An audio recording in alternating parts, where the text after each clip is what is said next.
संतिर्गुणरहितं सतगुरु धाम।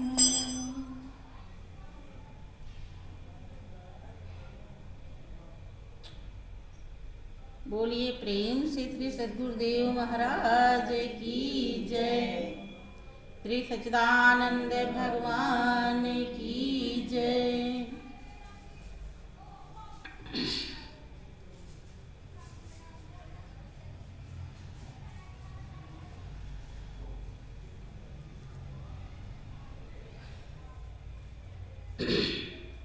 प्रिय बहनों,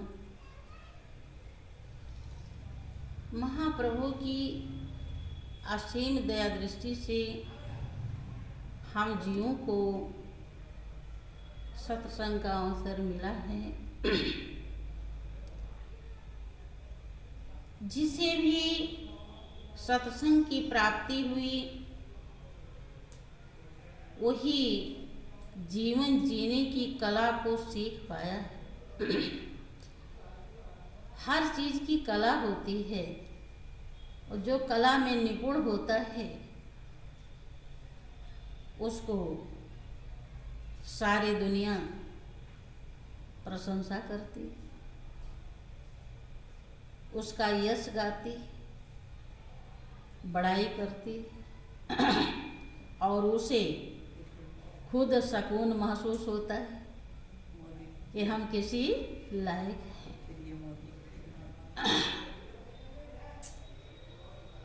महापुरुष कहते हैं कि झंझटों से भाग जाना चाहे जिससे सीख ले, और झंझटों में रहकर बचना कोई गुरु से सीख ले, कोई सत्संग से सीख ले। सत्संग हम जितने भी झंझट हैं उसका कितना महत्व है,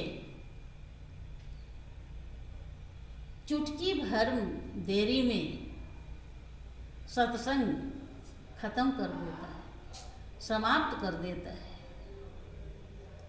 ये भाव सागर जो समुद्र के समान अथाह दुख है, जिसने सत्संग किया, सत्य का संग किया, उसका अनुभव है कि वो सूख करके गाय के खुर के समान हो गया। जैसे गाय पैर जहाँ रखती है गड्ढा बन जाता है। जो समुद्र के समान अथाह था वो गड्ढा, वो गहराई, गाय जहाँ पैर रखती है जितना गहरा होता है उतना रह गया, तो उसे पार करने में कोई दिक्कत नहीं। बहनों, बशर्ते बहुत ही गूढ़ है, रहस्य है सत्संग। सत्संग बाणी का विषय नहीं है, सुनने का विषय नहीं है, खाली कह देने का विषय नहीं, वो अनुभव का विषय है। वो हृदय में धारण करने का विषय है। देखें, विभीषण जी की जो जीवन की कला है वो अनुकरणीय है। हम अगर वैसा ना बन सकें तो कुछ तो नकल कर ही सकते हैं, चल सकते हैं, क्योंकि हमारी सभी भाई बहनों का यह अनुभव है कि घर में नाना प्रकार के संस्कार लेकर लोग आते हैं, और वो शांति होने नहीं देते, उलझन में रखते हैं, हमेशा मन बेचैन कर देते हैं अपने अपने स्वभाव संस्कारों के मुताबिक। अब गौर करें, विभीषण रावण की नगरी में रहते थे। आप लोग को घर का जो माहौल है, अगर उसे रावण की नगरी कहा जाए अच्छा लगेगा तो सही नहीं। रावण की नगरी जैसा फिर भी नहीं है। फिर रावण की नगरी में सभी, ज्यादातर, अक्सर सभी का स्वभाव तामसी है, राक्षसी प्रवृत्ति है। जहां भगवान राम की अर्धांगिनी माँ सीता को लाया गया है और सभी खुश हैं, एक विभीषण के अलावा। हाँ, सारे और एक दो और होंगे, मंदोदरी के एक मंदोदरी का पिता थे कि नाना थे, रावण के नाना, कोई मुझे पूरा वो नहीं है लेकिन वो भी मना कर रहे थे। कुंभकर्ण भी मना कर रहा था, लेकिन फिर भी साथ रावण का ही दिया। रावण की नगरी में विभीषण रहते हैं, लेकिन जब सत्य का संग किया, सत्य को हृदय में धारण किया, तो वो दुष्टों की मंडली विभीषण का कुछ भी बिगाड़ न सके। हमें किस तरह से जीवन को एडजस्ट करना चाहिए, जीने की कला सीखनी चाहिए, यहां से हमें सीख लेनी चाहिए। विभीषण जब भगवान राम के पास जाते हैं तो भगवान राम खुद आश्चर्य करते हैं कि हम जहां भी रह रहे हैं, हमारे साथ कौन कैसा व्यवहार कर रहा है। वो रोम रोम में रमने वाला सत्य, रोम रोम में रमने वाला मालिक, हृदय में वास करने वाला परमात्मा, वो हरदम देख रहा है। हमें कैसा संग मिला हुआ है, हमें साथ कैसा कौन व्यवहार कर रहा है, उसे सब मालूम है। जब हम सत्संग के अनुसार अपने को शांति, सकून, आनंदमय रखना सीख जाते हैं, तो हमारे जीवन की जीत हो जाती है। जब वहां पहुंचते हैं तो भगवान राम पूछते हैं कि खल मंडली बसहु दिन राती, और सखा धर्म निभय के ही भांति। ऐ विभीषण, तुम दुष्टों की मंडली में रहते हो, तो वहां तुम्हारा धर्म, तुम्हारा व्यवहार, तुम्हारा जीवन किस तरह से सुखी हो पाता है और कैसे निर्वाह हो रहा है, कैसे तुम्हें शांति चैन मिलता है। कि मैं जानो तुम्हार सब रीति, अति नौ निपुण न भाव ये नीति। विभीषण, मैं तुम्हारा सब रीति स्वभाव जानता हूं, संस्कार जानता हूं। तुम नीति निपुण हो, नीति के विरुद्ध कोई काम करते नहीं हो। के बर भल बास नरक कर ताता, और दुष्ट संग जने दे विधाता। कह रहे भाई, दुष्ट के संग से ज्यादा भयानक नरक भी नहीं है। कि नरक में वास हो जाए वो ठीक है, लेकिन ब्रह्मा विधाता दुष्ट का संग ना दे। कि जितने दुष्ट के संग तुम रह रहे हो, कैसे रहते। अब हम इसलिए, चूंकि आप लोग भी भक्ति के मार्ग पर चले हैं और विभीषण ने भी भक्ति किया है, कैसे हम अपने जीवन को संभाल सकते हैं। विभीषण अपने अनुभव को व्यक्त करते हुए उत्तर देते हैं कि अब पद देख कुशल रघुराया, जो तुम कीन्ह जान जन दाया। हे राम, हे प्रभु, अब कुशल में हूं मैं। आपके चरणों का सहारा जो मुझे मिल गया, चरणों को देख करके, अर्थात हृदय में धारण करके, बसा करके, आपको अपना जान करके, अब जीवन हमारा कुशलमय हो गया।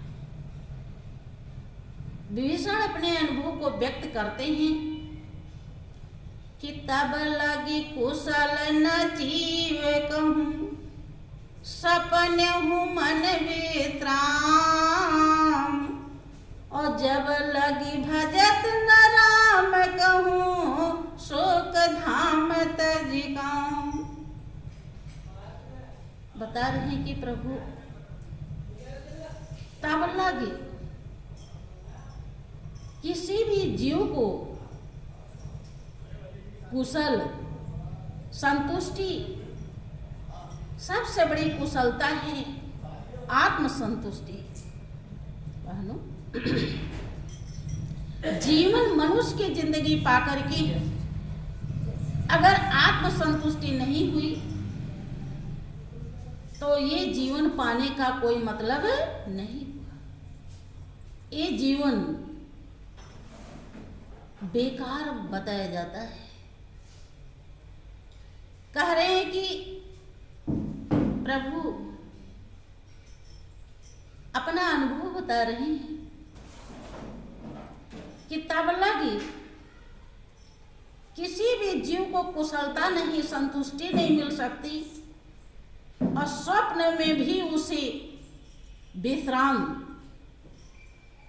अर्थात शांति, सुकून, वही है विश्राम, नहीं हो सकता जब तक शोक का धाम, कामना त्यागा न जाए। देखिए, विभीषण ने सब कामनाएं त्याग दी, जितने भी रिश्ते नाते सब को त्याग दिया, और तब आप उनको वो शांति, वो सुख, आनंद मिल रहा है जिसके लिए आत्मा प्यासी है, वो बता रहे हैं। इसीलिए अपने अनुभव को आगे क्या कहते हैं कि तब लगी हृदय बसत खल नाना, लोभ मोह मद मत्सर माना। कि जब लगे राम हृदय में नहीं बस जाते,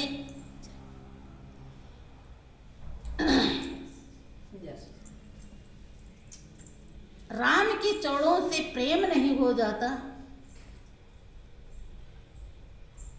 और शोक का धाम,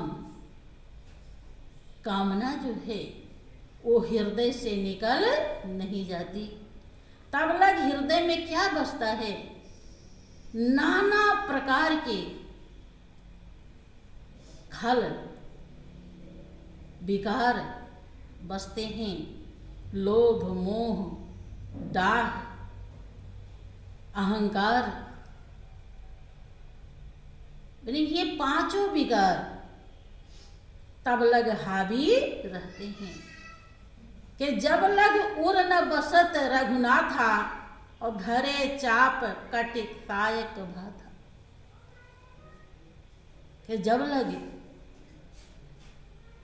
राम अर्थात मालिक हृदय में बस नहीं जाता, तब तक ये सारे विकार हमारे हृदय पे हावी रहते हैं। और ये जब तक हावी रहेंगे, हमें स्वप्न में भी विश्राम नहीं मिल सकता।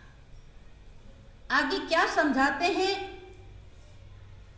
कि और सबसे खतरनाक क्या है? जो इतनी अच्छी जिंदगी को संतुष्ट नहीं होने देता,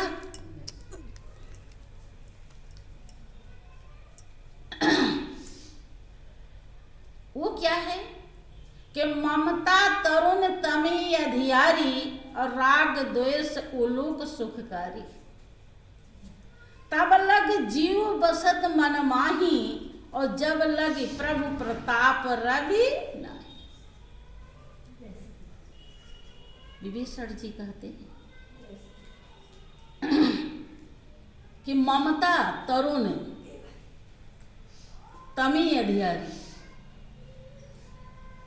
जैसे उल्लू को अंधेरी रात मिल जाए तो क्या कहें, वो पूरे आनंदित भाग्य उनका खुल जाता है।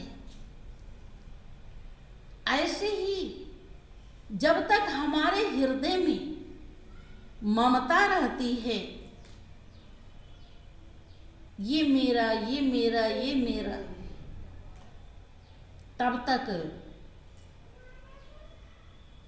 हम अज्ञानता के बहुत गहरे गड्ढे में गिर जाते हैं, गिरे हुए होते हैं।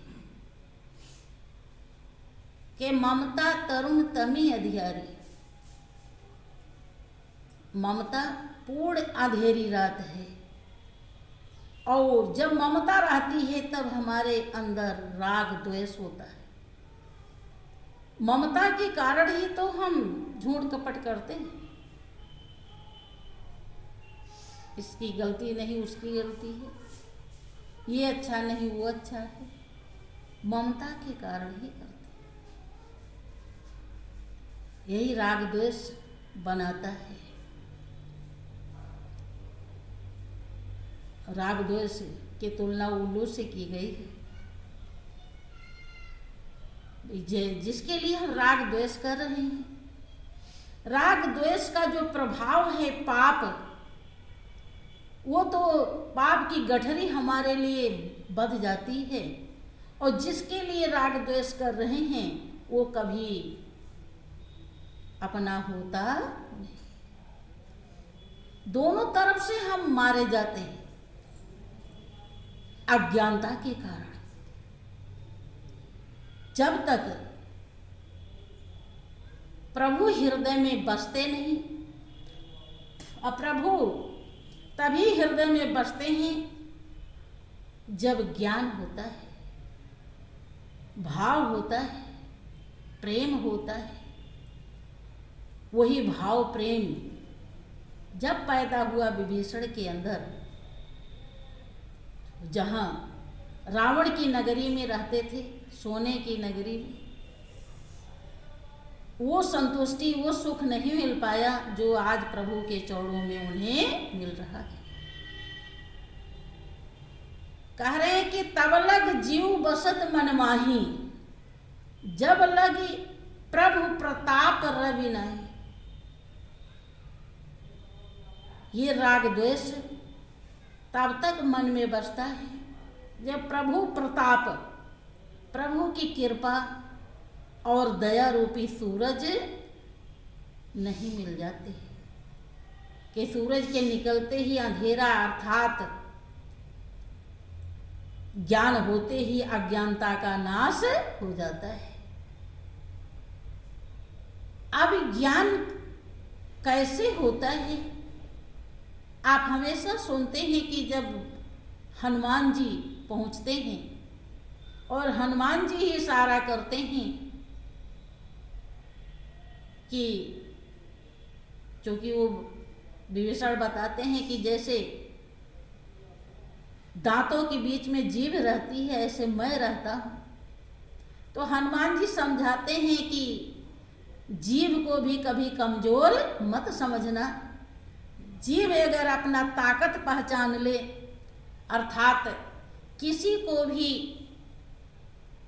उल्टा सीधा बकने लगे, कहने लगे, अब जीभ ही तो बोलती, और कोई मारने लगे तो बहुत लोग मुंह में ही मारते हैं, और ज्यादा मारें तो दांत टूट जाएंगे सब। वो प्रमाणित करते हैं कि, और हुआ भी ऐसे,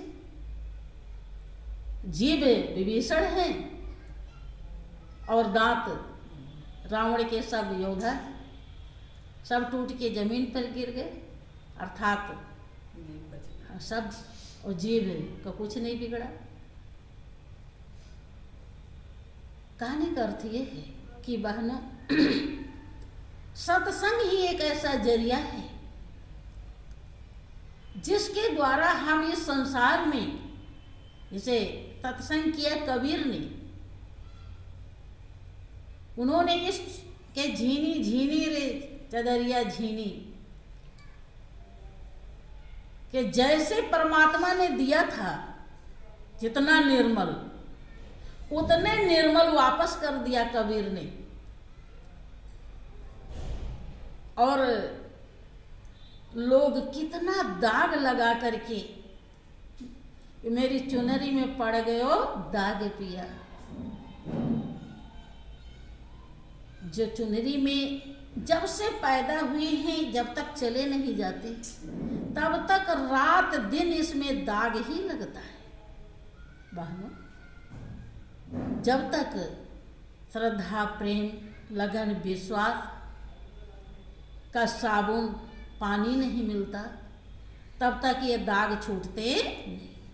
और इसके लिए श्रद्धा, प्रेम, लगन, विश्वास हो, इसके लिए हमें कर्म, सत्कर्म, ऐसा कर्म जो जिससे आत्मा का उद्धार हो, आत्मा की भलाई हो, अर्थात हमारी सूरत मालिक के तरफ चले, मालिक के तरफ पहुंचे, उधर जाए। देखो, आप दान किसी भिखारी को दे दीजिए, वो भी दान है, उसे भी दान कहते हैं। किसी भाई बंधु को दे दीजिए, वो भी दान कहलाता है। आपके यहाँ लोग करवा चौथ रहती हैं बहनें, तो कोई कार निकालती हैं बायना, कोई जेठानी को देती हैं, कोई सास को देती हैं, दान ही तो करती है, करती है ना, इसे भी दान कहते हैं। लेकिन सास को दिया, जेठानी को दिया, अगर वही दान किसी सत्संगी को दिया होता, जो सत्य का प्रचार करता हो, सत्य का विस्तार करता हो, विस्तार की तरफ ले जाता, तो वो दान श्रेष्ठ दान कहलाता है, उत्तम दान कहलाता है। और उससे आपकी ये आत्मा का जो आवरण है उल्टे वो छटते हैं और आपका जीवन संस्कारी बनता है।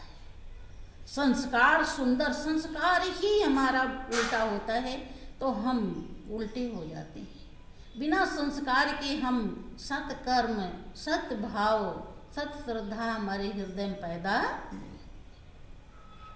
समझ रहे? इसलिए इसके लिए कमाना पड़ता है।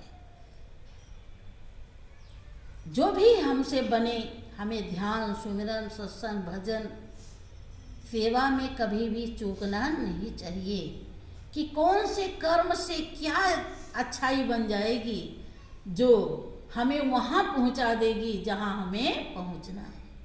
बहनों, हमेशा होशियार रहना चाहिए, सतर्क रहना चाहिए, सावधान रहना चाहिए। विभीषण जी कहते हैं कि अब मैं कुशल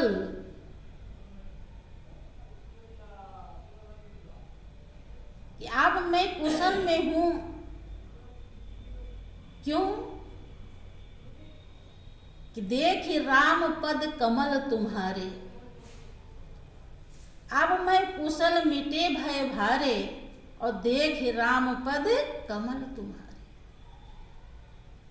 अब जिसकी जरूरत थी, जिसके लिए आत्मा प्यासी थी, बेचैन थी, जन्म जन्मांतर थी, जो मिल नहीं पाया था वो मिल गया।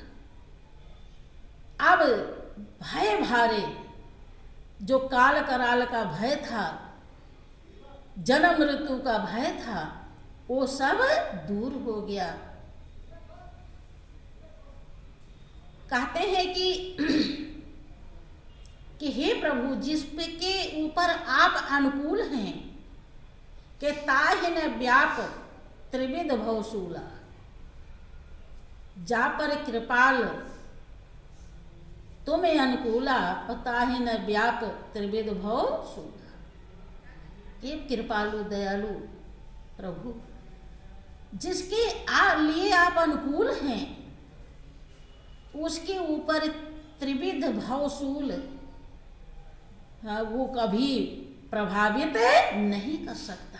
बहनों, हमें अपने हृदय को इतना मालिक से जोड़ने की जरूरत है, मालिक में स्थिर करने की जरूरत है, कि ताकि ये दाएं बाएं के रगड़े झगड़े हमें दुखी न कर सके। यहीं पे हमको इन्हें हृदय से निकाल के अलग रखने की जरूरत है। यहीं हम रख लेंगे तो समझ लीजिए कि जिंदे हमें मुक्ति मिलेगी। जिस दिन हम हृदय से इन्हें निकाल देंगे, उसी दिन हम जीवन मुक्त हो जाएंगे। जीवत जानो जीवत समझो, जीवत मुक्त निवासा, और मुए मुक्त कहें गुरु लोभी झूठे दे विश्वास। जिंदे मुक्ति। मीरा इसीलिए कहती हैं कि सत्य की नाव खेवटिया सतगुर, भव सागर तरियायो, और पायो जी मैं राम रतन धन। वही राम रतन विभीषण को मिला है, तो उनका जीवन क्या से क्या बन गया। लोगों को लगता है कि अगर हम प्रभु से प्रेम करेंगे तो हमें दुनिया का आनंद, विभीषण को चाह भी नहीं थी, लेकिन जैसे विभीषण प्रभु के चरणों में मिलते हैं, तैसे सोने की नगरी भगवान उनके नाम कर देते हैं। समुद्र से जल मंगा कर उनका तिलक कर देते। और भगवान राम खुद कह रहे हैं कि हमारे सखा को इसकी कोई इच्छा नहीं है, लेकिन हमारा जो दर्शन है, हमारा जो निकटता है, वो अमोघ है, वो कभी खाली नहीं जा सकता, इसलिए इनको ये अवश्य मिलेगा। लोगों को लगता है कि भगवान भजन करेंगे तो दुनिया छूट जाए, दुनिया कोई चीज़ नहीं। दुनिया की सब चीज़ें तभी मिलती हैं जब हम मालिक के चरणों में पहुंचते हैं। आगे आपकी इच्छा है, बोलिए प्रेम से श्री सच्चिदानंद भगवान की जय।